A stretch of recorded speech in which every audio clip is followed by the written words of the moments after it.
Zərdabi əhalinin oxu yazı bacarmadığı bir vaxt varlığını təhsilin və elmin təşviqinə, maarifə həsr etmiş, sui-qəsd cəhdlərinə, dəfələrlə işdən çıxarılmasına, təhqir və təhdidlərə baxmayaraq öz xəyallarından imtina eləməyən Həsən bəy Zərdabi.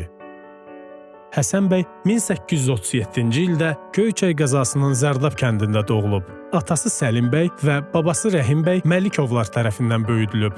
İlk təhsilini doğulduğu kənddə mədrəsədə aldıqdan sonra Şamaxı və Tiflisdə təhsilini məktəbdə davam etdirir. Məktəbi bitirdikdən sonra təqaüdlə Moskva Dövlət Universitetinin Fizika-Riyaziyyat fakültəsində təbiət elmləri üzrə təhsil alır. Akademik göstəriciləri universitetdə qalmaq imkanı versə də, Həsən bəy digər həmyerlilərindən fərqli olaraq Qafqaza qayıtmaq qərarı verir. Məzun olduqdan sonra Tiflisdə, Bakıda və Qubada işləməyə çalışır. Amma heç bir yerdə uzun müddət qala bilmir. Getdiyi hər bölgənin nüfuzlu adamları ilə mübahisələrinə və kəndlilərin tərəfini tutduğuna görə təhdidlərə məruz qalır. 4 il ixtisasına aid olmayan sahələrdə çalışdıqdan sonra Zərdabi nəhayət ki, istədiyi bir işə qəbul olunur və Bakıda təbiət tarixi müəllimliyinə başlayır. Həsən bəy Qafqazın 10 gimnaziyasında çalışan müəllimlər arasında ali təhsilli yeganə Azərbaycanlı idi. Azərbaycanlı şagirdlərin də sayı çox az idi. Bu, Zərdabini maarifçiliyə sövq edir. 1872-ci ildə yaratdığı xeyriyyə cəmiyyəti ilə kəndləri və şəhərləri dolanaraq Azərbaycanlı uşaqların məktəbə getməsini təşviq edir. Bununla bərabər Zərdabi mədəni məsələlərdə fəal olur və 1873-cü ildə Azərbaycanda ilk peşəkar teatrın əsasını qoyur. Maarifçilik və mədəni işləri Zərdabinin Azərbaycan dilində ilk qəzet olan Əkinçini ərsəyə gətirməsi ilə nəticələnir. Əkinçi qəzetinin ən səciyyəvi xüsusiyyəti Azərbaycan əhalisinin çoxluğunu təşkil edən kəndlilərin dərdlərinə şərik olması və onların aydınlanmasına çağırması idi.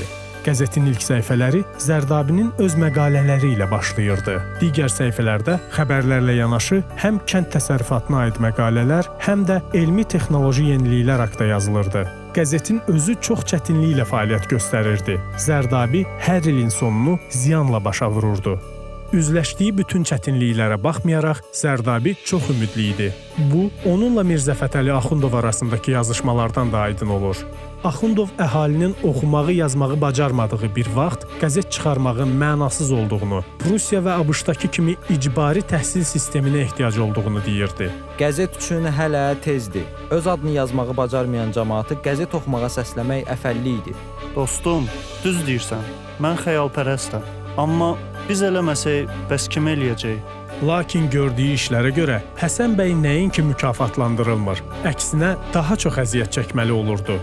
Mollaların təhdidləri, danoslar, işdən çıxarılma hədələri, gözdən salınması üçün ateist və Osmanlı agenti adlandırılması. O müəllimlikdən çıxarılır, Bakı müsəlmanları isə ona iş verməkdən imtina eləyirlər. Bütün xidmətlərinin qarşılığında ona bu cür çox sağ ol deyirlər. Ruhdan düşən Həsən bəy kəndi Zərdaba qayıdır. İllər keçdikdən sonra o yenidən publisistikaya geri dönür. Kaspi, Kəşkül, Ziya, Həyat qəzetlərində yazıları dərc edilir. Ömrünün sonlarında isə Tağıyevin Bakı Qızlar Məktəbinə və Bakı Şəhər Dumasının Maarif şöbəsinə gətirilir. Həsən bəy Zərdabi 1907-ci ildə iflic olaraq dünyasını dəyişir. Bakıdakı ən izdihamlı yas mərasimlərindən birinə səbəb verən Zərdabinin idealist maarifçilik yolu bir daha təkrarlanmayıb. Bütün bunlara görə də Zərdabini müasir Azərbaycan xalqının mənəvi atası adlandıra bilərik.